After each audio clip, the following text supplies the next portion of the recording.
This is a how-to video on how to replace your front struts with the Bilstein leveling kits, the 5100s, baby.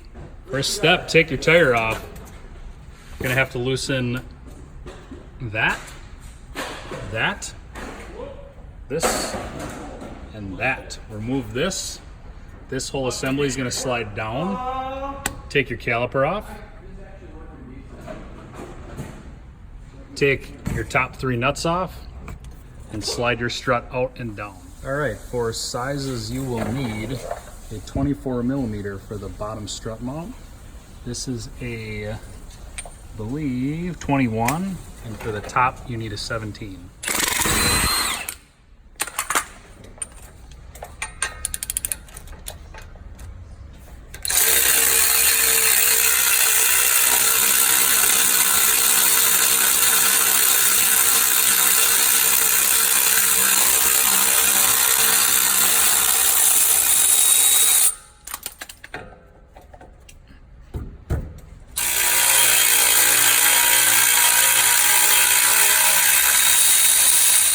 Removing the caliper is 2 21 millimeter bolts in the back.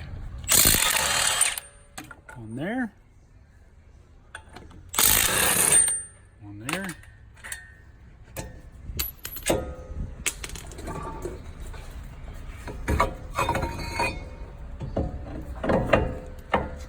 All right. The sway bar length is 18 millimeter. You may need to prevent the ball joint from spinning by holding it with a similar vice grip. 17 millimeter up top.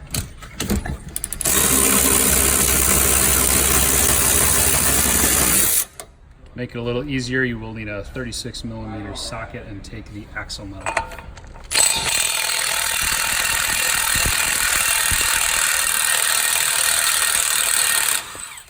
Next, use a hammer to break everything apart.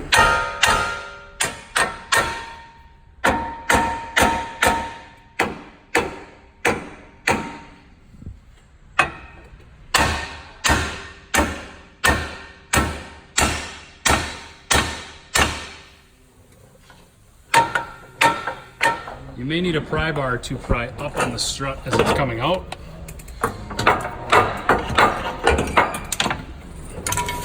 And that takes it out. Thanks, Nick, my assistant.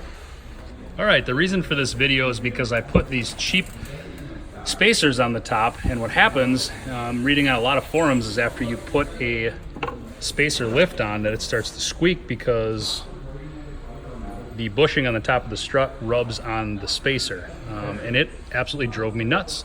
And so for 200 bucks for the pair, I got a set of Bilstein leveling struts, and it has this little collar, as you can see, and you can set it to up to 2 3/4 of an inch lift. So I'll be moving this little collar up to this spot to put the most spring pressure on the strut. Right, for the process taking off the spring bracket and the top strut mount and the spring, I'll be using this strut compressor. This just keeps basically everything from flying apart. The top nut of the strut is an 18 millimeter, and it may take a bit to take this off as the shaft inside the strut is going to be spinning while you're trying to do this. So the nut will come off slowly.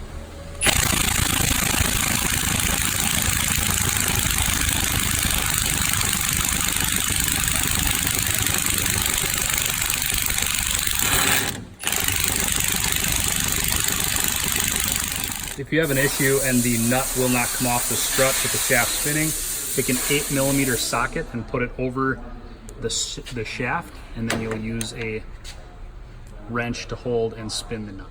So this is turning out to be one of the harder parts of swapping this over. What I did is put an 18 millimeter socket over the nut. I have a 8 millimeter socket inside of this with a little extension that's going to bring it up. I'm going to hold this socket, which is holding the nut still, and I'm going to try to spin the shaft with a 1/4 inch ratchet on there. So this is actually working, believe it or not.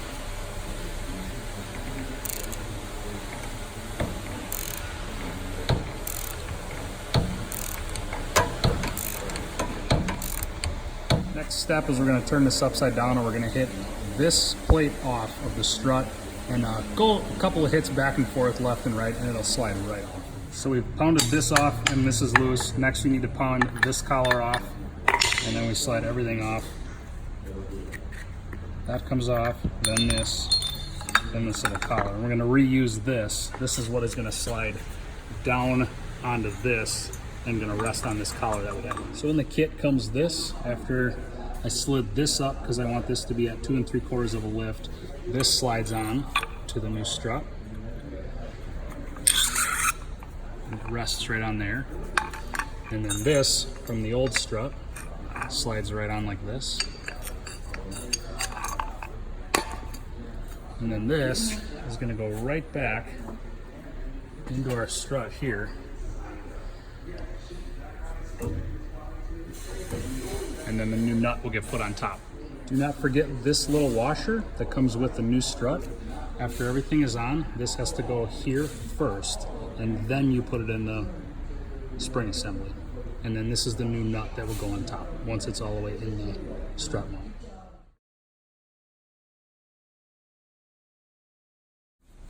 Here's the new strut assembly all together.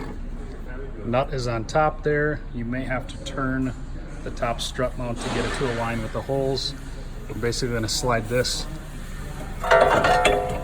in and put it back together just how we took it. All right, this is it all assembled.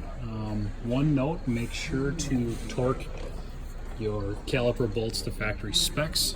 I did need to use a jack to push up on the lower control arm to get this lower bolt lined up with the new strut. And she's all in.